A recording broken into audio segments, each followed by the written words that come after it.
Hey guys, how's it going and welcome back. Pretty simple, quick video. The Snark tuner. Video description down below will be the link for Long McQuaid if you live in Canada for this thing. Now, it does have some features to it. More specifically, pitch up and down, pitch calibration.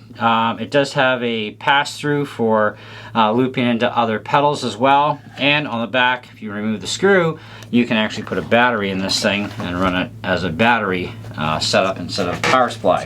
So it'll work with, you know, any acoustic electric guitar or electric guitars in your pedal board, out of your pedal board.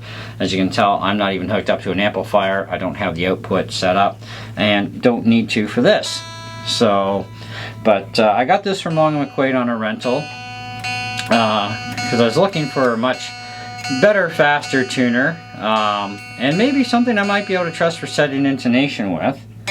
And Snark tuners, I've been using the headstock ones, which are actually a lot cheaper, and they work really well.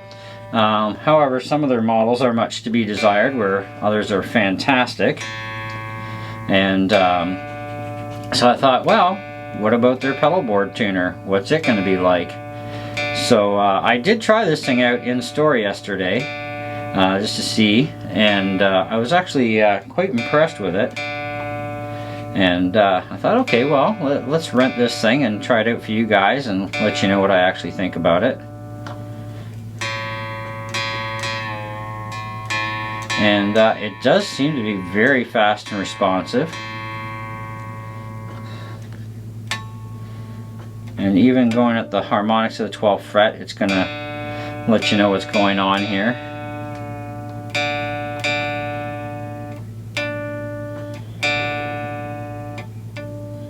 So, it's running a little flat there.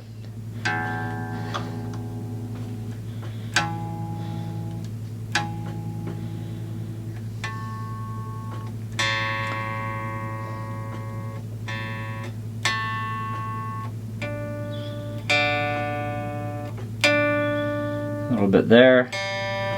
So, as far as trusting it for intonation, I would probably trust it for intonation. I don't see why not. It's plenty quick enough for it.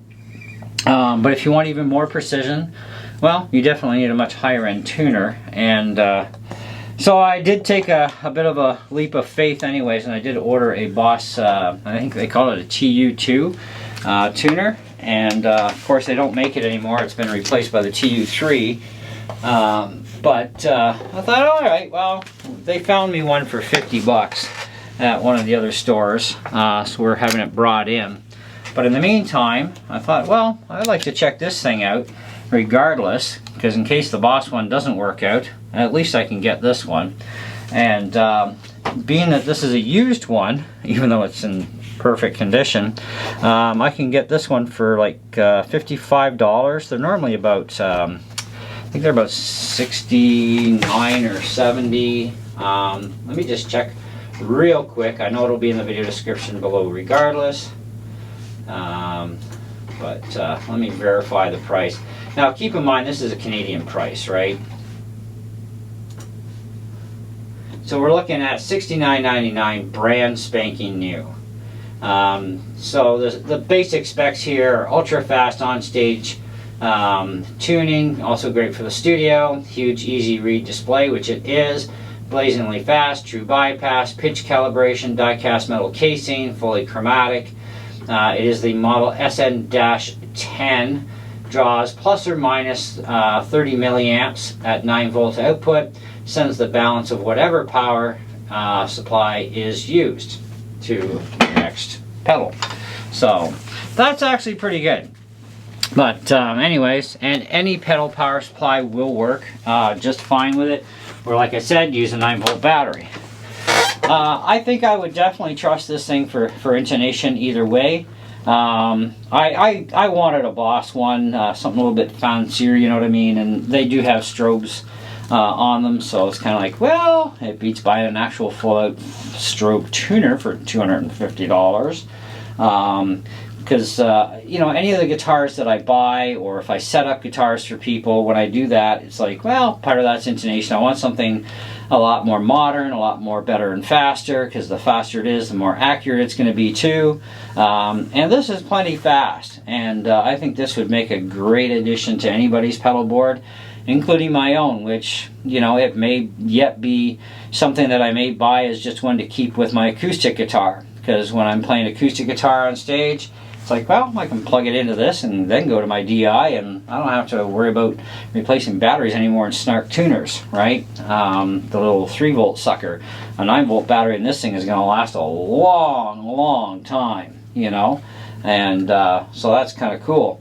But, and the price is good, you know, for around 70 bucks Canadian for a new one. That's decent, you know. It's a very easy to read display, so even at night, if you're, you know, in dark situations on stage, that's definitely going to light up nice and bright for you, so that you can see that you're tuning at the same time.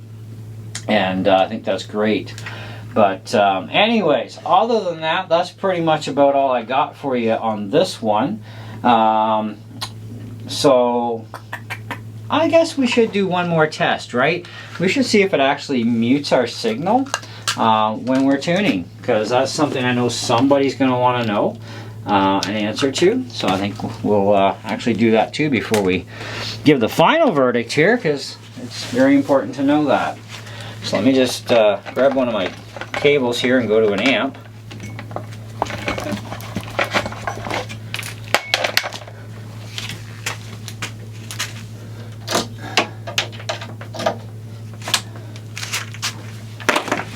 So that is our output.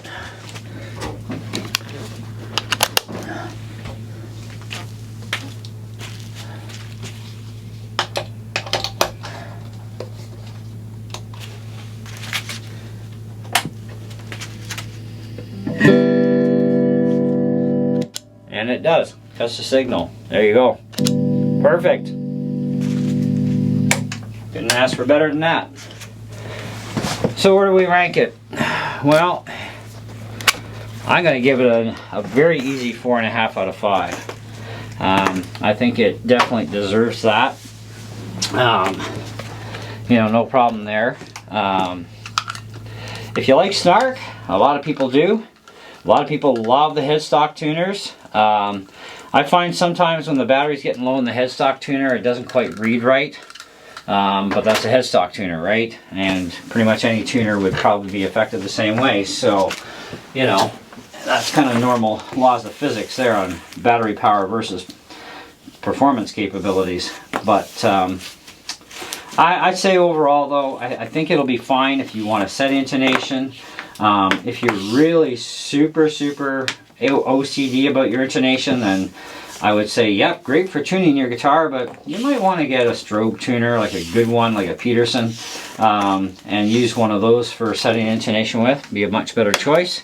But otherwise, I don't see why this would not do a really good job for setting intonation with. I don't see any reason why it can't. I don't personally trust the headstock tuners for intonation because of that battery thing where coin batteries get weaker quicker, for one, and two, the vibration to the headstock, it's just not the same as being plugged direct, right? You get a much better, stabler signal through the cable than you would the other way. So for that reason, that's why I would say this would be more trustworthy for setting intonation from something from Snark. But definitely well worth the money too. I think it's well priced for 70 bucks. And the fact that it does have the battery access is also a huge bonus, you know, because there are more and more pedals coming out these days that actually don't have battery access. It's like you are so stuck with running a power pack of some sort into your pedal board, and you shouldn't have to. You should be able to go full out portable if you want to. So we have enough portable battery powered amps that are great. You know, why not have everything else running batteries or the power? Like, give us that choice, right? Like Boss gives us the choice and MXR gives us the choice. But anyway, so that's it. That's all. And let me know what you guys think in the comments below if you want to pick one of these things up from your local Long McQuaid anywhere in Canada. They carry them everywhere, and order it online if you want to as well. I would definitely say it's a worthwhile purchase if this is something you're looking for that's not going to break the bank either. Boss pedals can be expensive, especially the brand new. The TU3 brand new, I think it was about 170? Somewhere around there. I don't know. I'd have to check out the price, but it was quite expensive. And it's like, well, it is Boss after all, but yeah, but do you need it, right? And they packed in pitch calibration and everything on this, so that was really nice and bonus. And they keep it out of your way too, which is also nice. The one thing I did find out too is when you're messing with the pitch calibration, if you unplug the power and then plug it back in, it just resets to default for 440. So that's also another little benefit to this as well. Some will actually hold on to that last setting regardless of running batteries or not. This one, it's just no problem. It just resets the next time you turn it back on. Anyway, that's it. That's all. Thanks for watching. Catch you on the next one. Ciao.